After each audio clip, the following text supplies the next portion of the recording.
1, 2, 3 juga nak sebut. Bismillahirrahmanirrahim.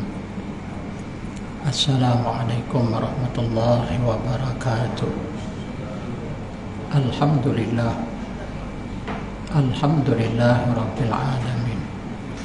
Wassalatu wassalamu ala ashrafil anbiya'i wal mursalin wa ala alihi wa ashabihi wa man tabi'ahu wa nasarahu ila yaumiddin, amma ba'd. Yang dihormati lagi dikasihi saudara pengurusi, Tuan Imam, saudara yang menganjurkan tazkirah kita pada malam yang berbahagia ini, adik-adik jawatan kuasa, seterusnya muslimin, muslimat, hadirin, hadirat, tuan-tuan dan puan-puan, para jemaah, anak-anak yang dikasihi sekalian. Syukur alhamdulillah kita masih lagi berada di permukaan bumi Allah. Hari ini tanggal 12 Syawal. Kita masih lagi meraihkan suasana hari raya Aidul Fitri. Baik, tuan-tuan, ibu-ibu, anak-anak yang dikasihi sekalian, kembali kepada bab Aidul Fitri. Kita nak bahas dahulu tentang kalimah perkataan Aidul Fitri. Bila kita lihat perbahasan para ulama lughawiyah, kalimah Aidul Fitri dua perkataan, dua kalimah yang telah disekalikuskan dari sudut sebutannya. Kalimah yang pertama Aid artinya ar-ruju'. Apa maksud Aud? Kembali, berulang kembali. Bila kita lihat dalam kitab Al-Fiqh Al-Islami wa Adillah karangan almarhum Dr. Wahbah Az-Zuhaili, yang dikatakan Ain yatakarraru bil farhi wasurur fi kulli am, yang bermaksud berulang kali, bersukacita, bergembira setiap tahun pada hari yang sama, ya, pada tanggal yang sama, yakni setiap tahun bila tiba 1 Syawal, sama ada 1 Syawal yang terdahulu tahun lepas, ya, 1 Syawal pada tahun ni, begitu juga yang akan datang.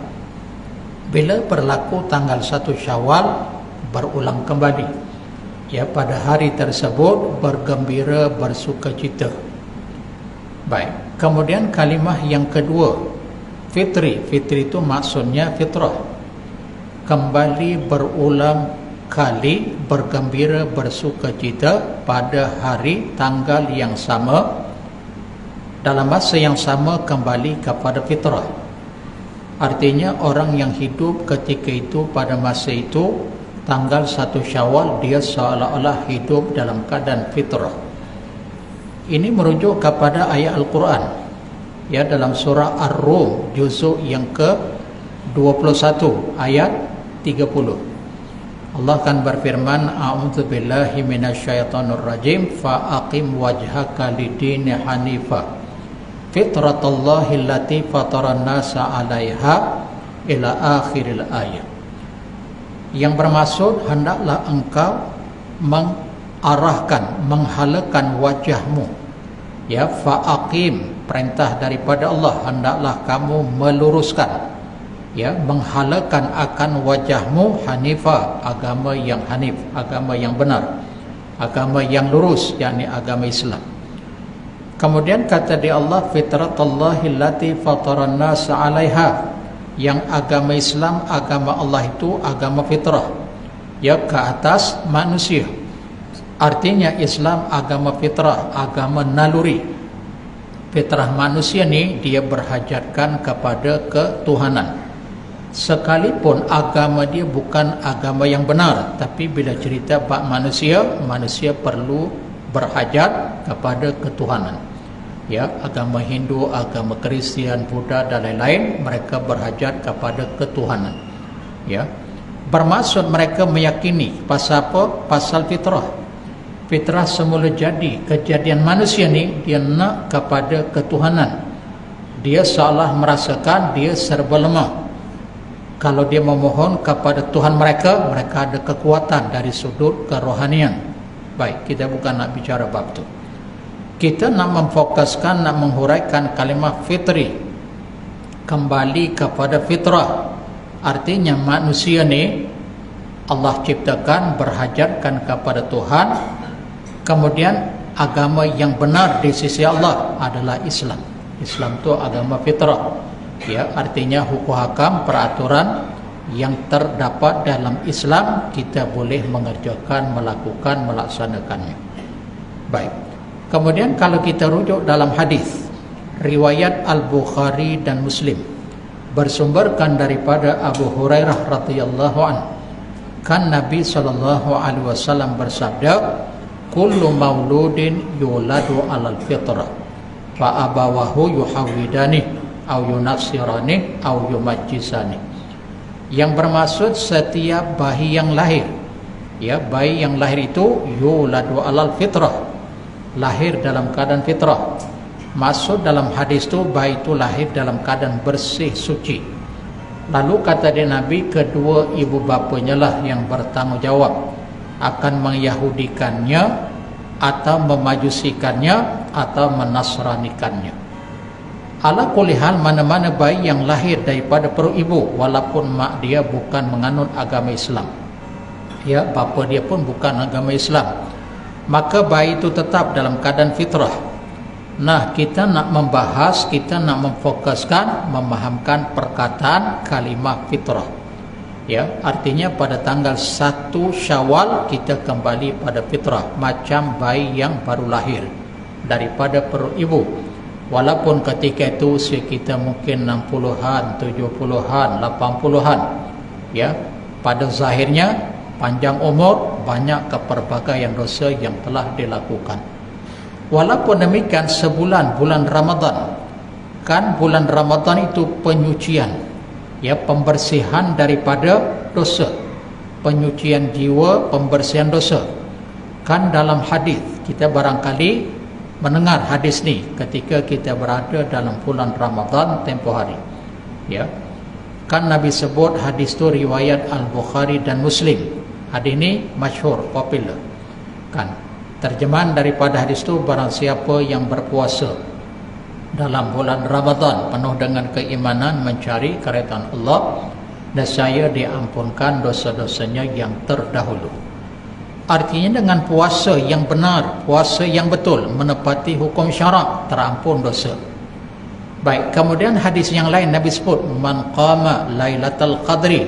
Hadis ni juga biasa kita dengar. Ya, barang siapa yang mendirikan solat pada malam Lailatul Qadar, yakni solat tarawih, penuh dengan keimanan mencari keridhaan Allah, nescaya akan diampunkan dosa-dosanya yang terdahulu. Walaupun dari segi hukum berbeza, puasa pada waktu siang wajib, tarawih pada waktu malam hukumnya sunat muakkad. Ya, hukum berbeza, tapi kelebihan fadilatnya sama-sama dapat keampunan daripada Allah. Ya, begitu juga kebaikan, kebajikan yang lain kita buat ketika kita berada dalam bulan Ramadan, penghapus kepada dosa.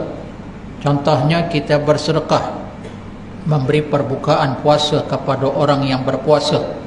Ya, bermaksud kita bersedekah, kita melakukan kebaikan, baca Quran, ya, kita mendengar majlis ilmu, ya, kita silaturahim. Semua perbuatan-perbuatan kebaikan tersebut mengkifaratkan dosa-dosa kita yang terdahulu.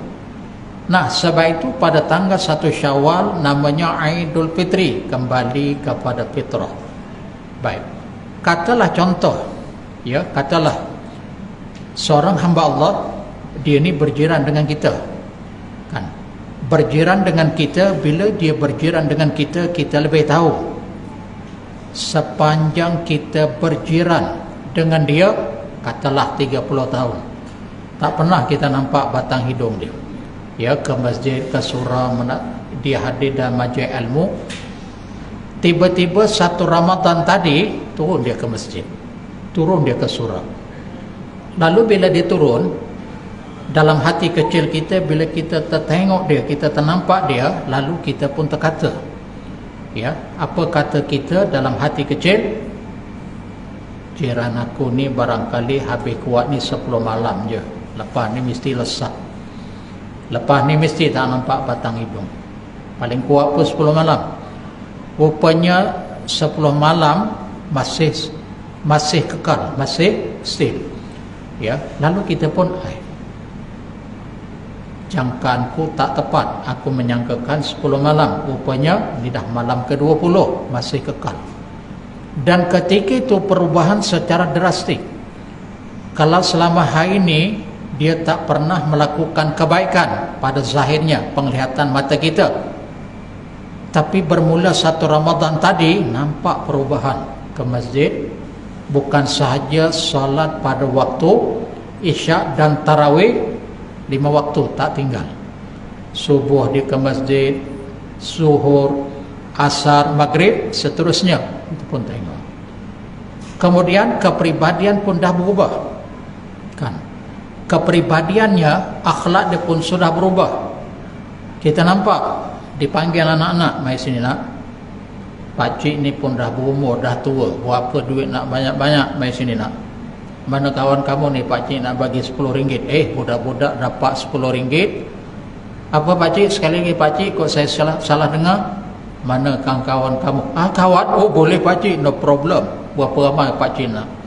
Ya, 1 lori pun boleh. Janganlah 1 lori, cukuplah sini-sini sudahlah, kata pakcik. Ya, pakcik pun dah tua dah, duit nak buat apa banyak-banyak, nak ambil. Ya, kita nampak kebaikan dia. Kemudian dia memberi perbukaan puasa, ya, kat masjid. Dia order makanan, minuman begitu begini, dijamu. Kan kita pun perhati tengok dalam hati kecil kita, alhamdulillah sangat berubah. Ya, sekian lama aku berjiran dengan dia puluhan tahun, 30 tahun. Tapi tahun ni bermula 1 Ramadan ni sangat berubah. Tak apalah, alhamdulillah. Allah beri hidayah, Allah beri petunjuk. Baik. Andai kata contoh, tiba-tiba pada tanggal 1 Syawal tu, pagi tu, dia ke masjid atau ke surau nak solat hari raya. Tah macam mana melangkah masuk ke masjid, sesak nafas. Ya, sesak nafas. Bila dia sesak nafas, bab dia jatuh. Bila jatuh, katalah contoh, qalu innalillah. Tuan-tuan, ibu-ibu yang dirahmati Allah, coba kita baca hadis. Kita jangan jawab dulu tentang sahabat kita ni. Dalam hadis, dalam kitab Syarhus Sudur, karangan Imam As-Suyuti rahimallahu ta'ala. Imam As-Suyuti ni, dia ulama tafsir dan ulama hadis. Dia mengarang ke pelbagai kitab tafsir. Jalaluddin, tafsir Al-Jalalain, ada 2 orang Jalaluddin yang mentafsirkan Quran. Jalaluddin Al-Mahalli, Jalaluddin As-Suyuti. Artinya Imam As-Suyuti ni ulama tafsir, juga ulama hadis. Ya, dalam kitab Syarhus Sudur, kitab ni bukan kitab hadis.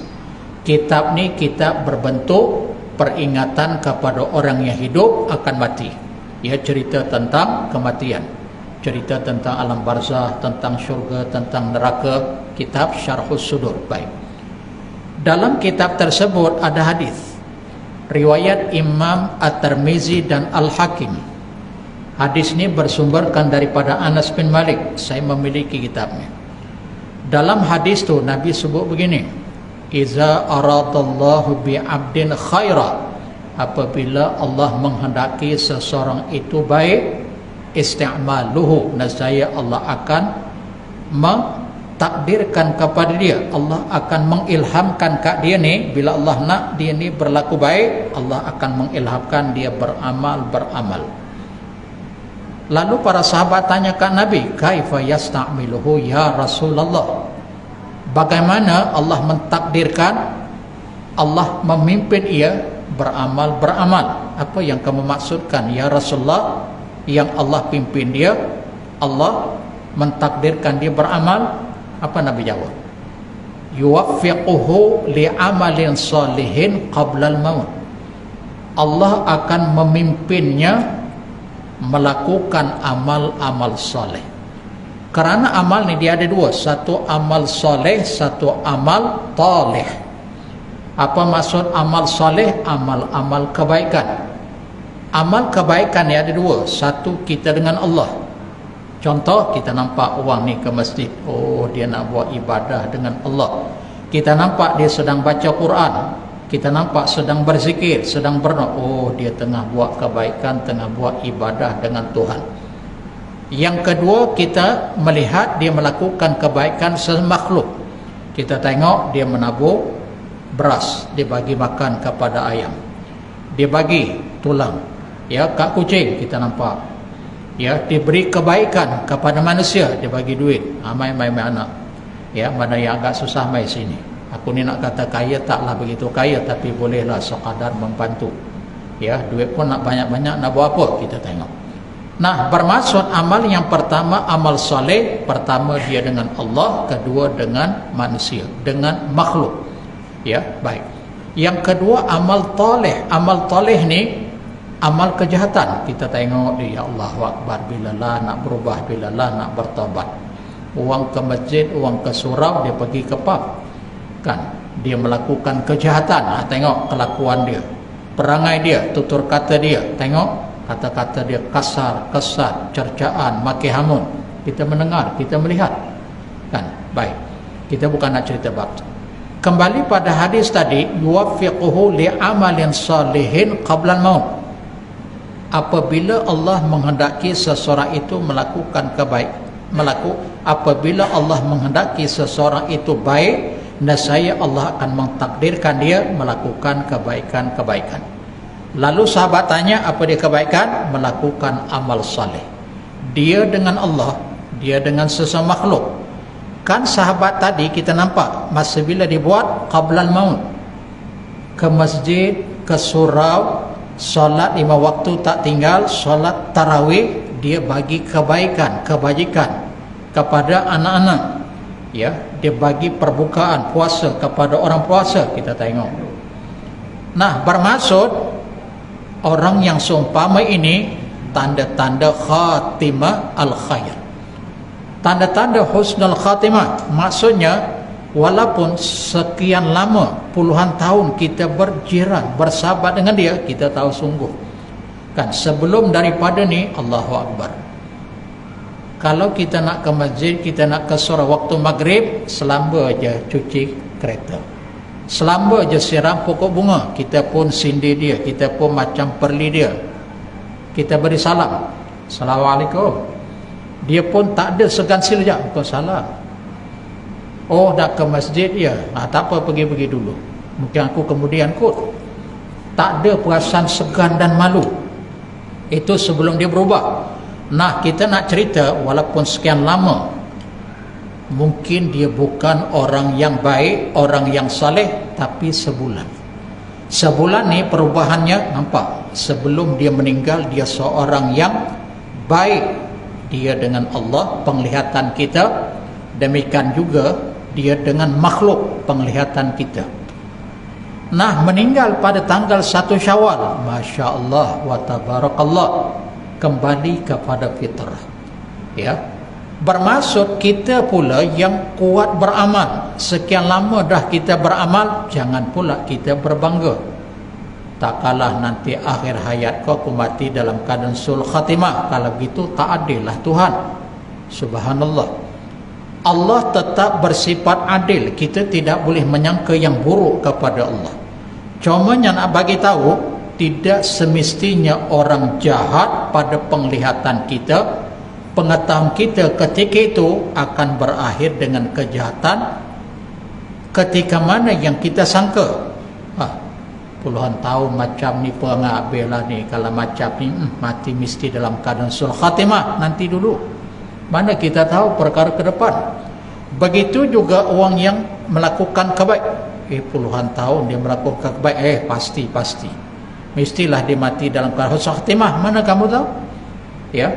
Coba kita singkat sejarah, tuan-tuan baca dalam Al-Quran kisah sezaman dengan Nabi Musa. Siapa dia? Bal'am bin Ba'ura. Ini disebut dalam tafsir Al-Quran Al-Azim, atau tafsir yang lebih dikenai Ibnu Katsir ya. Cerita tentang Bal'am bin Ba'ura, seorang ulama besar sezaman dengan Nabi Musa tapi mati dalam keadaan kufur. Tengok pengakhiran hayat. Demikian juga kisah Barsisa sezaman dengan Nabi Isa alaihissalam, seorang ulama besar, juga mati dalam keadaan kufur. Maka sebab itu perkara kehadapan kita tak tahu. Ya, kita tak tahu, kita jangan menyangka kalau macam inilah keadaan dia puluhan tahun aku berjiran dengan dia tak pernah berubah, habislah. Ya, kalau kamu kata ketika itu tak mengapa, tapi macam ni akhir hayat, habislah. Akhir hayat mana kita tahu? Kan? Okey, kita tinggal bab tu. Kembali kepada bab Aidul Fitri, kita dah bersih. Hari ini, ketika ini, pada malam ini umur kita 12 hari. Kan malam ni 12 Syawal, 12 hari umur saya. Sebab itu dalam hadis yang lain, riwayat Imam At-Tirmizi, Nabi sebut begini, ahabbul a'mali ilallah al-halul murtahil. Kita boleh rujuk hadis ni dalam kitab Lataiful Ma'arif karangan Imam Ibn Rajab Al-Hambali rahimallahu ta'ala. Saya juga memiliki kitab tersebut, yang bermaksud amalan yang paling disukai oleh Allah, amalan yang telah kita lakukan tapi berulang kembali. Boleh faham? Masa bulan Ramadan, apa yang kita buat? Puasa, pasal hukumnya wajib. Okey. Habis Ramadan ada lagi puasa sunat. Puasa 6 hari dalam bulan Syawal. Lepas 6 hari bulan Syawal ada lagi puasa sunat. Betul? Mingguan, Isnin, Khamis. Atau ada lagi selain pada Isnin, Khamis, Ayyamul Bid, 3 hari setiap bulan Hijri, 13, 14, 15. Kan? Ada lagi puasa selain daripada itu, puasa tanggal 9 Zulhijjah, hari Arafah bagi mereka yang tidak mengerjakan ibadah haji. Puasa tanggal 10 Muharram, apa dia 10 Muharram, hari Ashura dan lain-lain. Amalan yang paling disukai oleh Allah adalah amalan yang telah dilakukannya al-halul murtahil, tapi amalan itu berulang kembali. Ramadan yang kita buat tak apalah puasa. Masa kita puasa, malam kita buat tarawih. Betul? Nah, habis Ramadan tak ada tarawih, yang ada qiyamul lail. Kita mengekalkan, kita mengulangi. Bulan Ramadan kita khatam 1 juz 1 Al-Quran, khatam 30 juz, pasal hari-hari kita baca. Maka janganlah pula bila selesai Ramadan, tak apalah nanti Ramadan akan datanglah tahun depan, kalau panjang umur aku akan khatamkan. Kita jangan begitu. Ya, tidak semestinya kita baca Al-Quran, mengkhatamkan Quran hanya dalam bulan Ramadan. 1 Ramadan saya kena habis 1 juz, 2 Ramadan kena 2 juz, kalau saya tak sempat saya kena kicap. Nah, kita jangan fokus Ramadan je khatam 30 juz, selain Ramadan juga kita boleh khatamkan. Artinya amalan yang Allah kasih, amalan yang Allah suka kepada hambanya berulang kembali yang telah dilakukan. Ramadan kita baca Quran, selesai Ramadan pun kita kekalkan. Masa Ramadan kita rajin bersedekah, habis Ramadan pun kekalkan. Mana-mana yang kita lakukan bulan Ramadan, kekalkan selepas daripada Ramadan. Baik, habis waktu. Kembali kepada puasa 6 hari dalam bulan Syawal. Dalam hadis riwayat Imam Muslim, Imam At-Tirmizi, kita boleh buka hadis ini ke pelbagai kitab hadis. Di antaranya kitab Riyadhus Salihin karangan Imam An-Nawawi, dalam kitab Dalilul Falihin karangan Syekh Muhammad Allan, ke pelbagai kitab hadis kita boleh buka. Dalam kitab Sahih Muhtasar At-Tirmizi karangan Syekh Muhammad Idris Al-Marbawi, dan ke pelbagai kitab yang lain. Baik. Dalam hadis itu riwayat Imam Muslim, riwayat Imam At-Tirmizi bersumberkan daripada Abu Ayyub Al-Ansari. Siapa dia Abu Ayyub Al-Ansari? Masya Allah, sahabat Nabi yang sangat beruntung dan sangat bertuah. Tuan-tuan baca tak sejarah Abu Ayyub Al-Ansari? Abu Ayyub ni gelaran namanya Khalid bin Zaid. Ya, dia meriwayatkan hadis sebanyak 155 buah hadis. 155. Nasib baik 3 angka. Kalau 4 ada yang meneka-neka. Okey. Dia wafat pada tahun 52 Hijrah. Okey.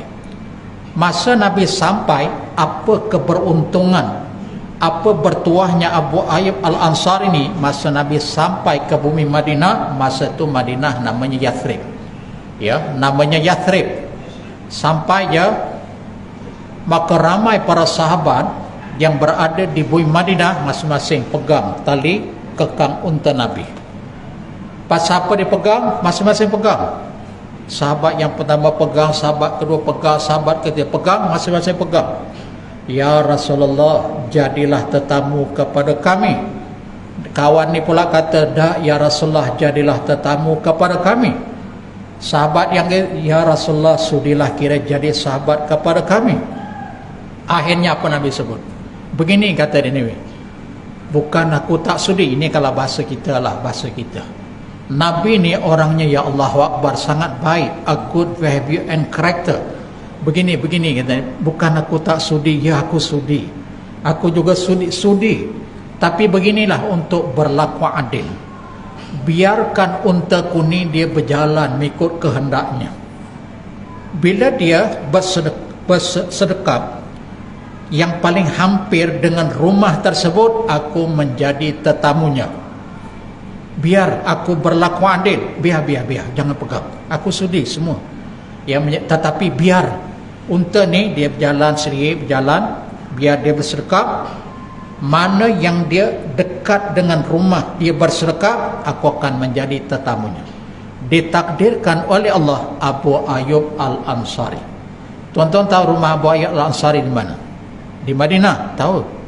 Tuan-tuan perasan tak Masjid Nabawi?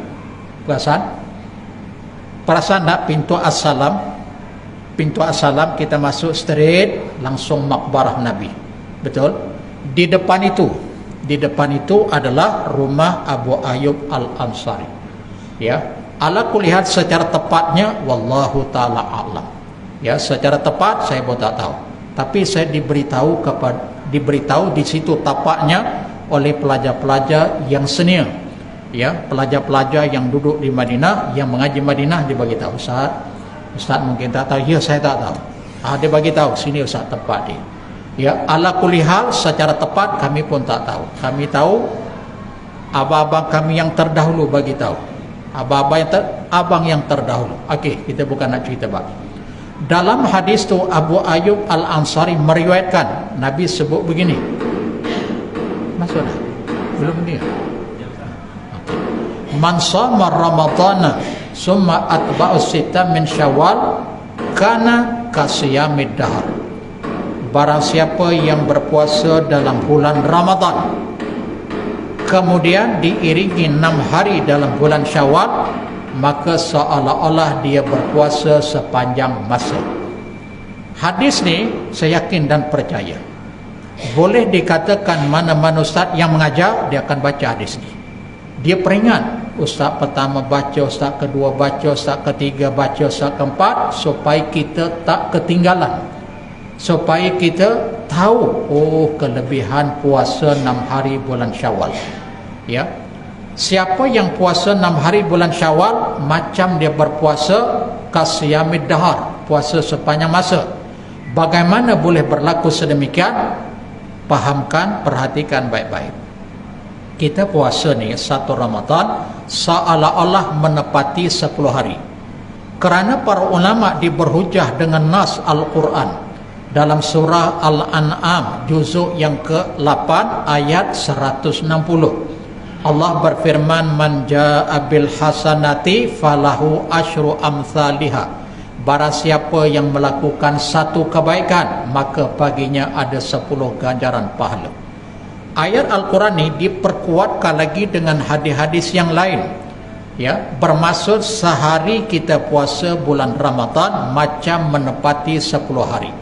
Artinya 30 hari menepati 300. Dalam setahun ada 12 bulan. 12 bulan ada 360 hari. Boleh faham ya? Sehari Ramadan 10 hari macam menempati 10 hari, 30, 300. Sehari bulan Syawal 10, 6 hari 60. Kan seolah-olah setahun. Allahu Akbar. Maka sebab itu kelebihan fadilat ganjaran yang besar ni kita jangan tidak-tidak untuk tidak meraih. Ada orang jawab, walaupun 6 hari Ustaz, ya Allah tak boleh Ustaz. Pasal Ramadan boleh, pasal dia telan air liur, aku pun telan air liur. Tapi yang ni tak boleh jadi. Dia makan betul, aku telan air liur. Masya Allah. Ala kulli hal, bukan itu jawapannya, bukan itu alasan. Ala kulli hal, kalau kita nak pasti boleh. Akan pepatah Melayu sering menyebut, nak 1000 daya, tak nak 1000 dalih. Pepatah Arab menyebut manjada wajada, siapa yang bersungguh pasti dapat. Ini semua berdasarkan kepada keimanan. Ya, jadi mau tak mau, kalau boleh kita usaha dan ikhtiarkan. Kita yang buat baik ni bukan orang dapat kebaikan, bukan Allah untung. Kita buat baik ni Allah tak pernah untung. Kita buat jahat Allah pun tak pernah rugi. Kita buat baik, kebaikan itu kembali kepada si pelaku. Sebab itu dalam surah Fussilat juzuk yang ke-24 ayat yang ke-46 Allah berfirman, man amila salihan falinafsi wa man asaa fa'alaiha wa ma rabbuka bizzallamin lil abid. Barang siapa yang beramal saleh, fali nafsi, kembali kepada dirinya. Kita buat baik, walaupun sekecil-kecil, sebesar-besar, kembali kepada si pelaku. Siapa yang buat jahat, maka kembali kepada dia. Siapa buat jahat, dia akan menerima azab dan sengsara. Kemudian di penghujung ayat Allah sebut, wa ma rabbuka bizzallamin lil abid. Tuhanmu tidak pernah melakukan kezaliman ke atas mana-mana hamba-Nya. Okey, habis bab ni. Timbul pertanyaan saya setiap tahun, ada sikit lagi masa. Setiap tahun soalan yang sama diajukan, Ustaz nak tanya sikit Ustaz. Selalunya yang bertanya ni perempuan. Katalah Ustaz, bulan Ramadan kita ada 6 hari tertinggal kerana period. Boleh tak kita qada bulan Syawal, kita gabungkan sekali dengan puasa sunat? Apakah terhasil kedua-duanya? Qada pulang sai, kelebihan Syawal pun kita perolehi. Boleh atau tidak? Soalan ini setiap tahun saya ditanya. Dan saya jawab, jawapan yang lebih kurang sama. Baik. Dengar baik-baik jawapannya. Ada 2 pandangan di kalangan para ulama. Ada 2 pendapat, 2 pandangan. Pandangan yang pertama menyebut tidak dibenarkan, tidak diharuskan menggabungkan puasa qada dengan puasa sunat. Pasal hujah ulama yang pertama ni, kerana semasa hayatnya Nabi tidak pernah memfatwakan sedemikian. Tidak ada di kalangan para sahabat yang mengerjakan sedemikian selepas kewafatan Nabi. Demikian juga tidak ada fatwa di kalangan a'immatul mustahidina arba'ah. Imam Abu Hanifah, Malik, Syafi'i, Hambali juga tidak pernah memfatwakan diharuskan, dibenarkan menggabungkan puasa qada dengan sunat, terhasil kedua-duanya. Qada pun terangkat, kemudian pahala sunat Syawal pun diperolehi. Okey. Kumpulan yang kedua para ulama beristihad, ulama mutaakhirin mengharuskan, membenarkan, kerana mereka berhujah dengan hadis secara umum. Dalam hadis riwayat Al-Bukhari dan Muslim bersumberkan daripada Umar Al-Khattab radhiyallahu an, Nabi sebut begini, innamal a'malu binniyat wa innama likulli imri'in ma nawa ila akhiril hadis. Sesungguhnya setiap amalan itu hendaklah disertai dengan niat, dan seseorang itu dikembalikan mengikut apa yang ia niatkan. Maka pandangan yang kedua ni, ulama mutaakhirin beristihad, boleh, diharuskan, dibenarkan menggabungkan, dengan syarat dia hendaklah meniatkan yang qada dulu, baru yang sunat. Dia tak boleh niat yang sunat, kerana yang wajib hendaklah didahulukan daripada yang sunat. Artinya dia kena niat begini, sahaja aku puasa qada esok hari dan sunat Syawal, kena sebut yang qada dulu. Sahaja aku puasa qada esok hari dan sunat Syawal kerana Allah Ta'ala, maka terhasil 2 perkara. Itu mengikut pandangan hujah para ulama yang kedua. Ala kulli hal, kita dalam hal ini kita berlapang dada, kita berlebih kurang. Tasamuh, toleransi. Kita jangan keras. Kalau kita keras, akhirnya kita akan berpecah belah. Akhirnya kita akan salah menyalah di antara satu sama. Tak apalah, kamu pandangan ulama ni, saya mengikut pandangan ulama ni. Ya, sama juga macam kaedah-kaedah kita bayar zakat. Kalau mazhab kita tak dibenarkan, kita bayar dengan wang ringgit. Jumhur ulama makanan asasi di mana ia berada. Tapi kita bertaklid kepada Imam Abu Hanifah. Walaupun pada zahirnya umumnya kita bermazhab Syafi'i, tapi ada ketikanya kita boleh bertaklid kepada imam untuk mencari kemudahan. Bukan kita bermudah-mudah agama, bukan. Ya, di atas kaedah-kaedah yang tertentu. InsyaAllah nanti kita sambung lagi kuliah kita di masa yang akan datang. Apa yang baik kita amalkan, yang tidak baik kita istighfar, memohon keampunan kepadanya. Aqulu qawli hadza wa astaghfirullah wa billahi taufiq wal hidayah. Wassalamualaikum warahmatullahi wabarakatuh.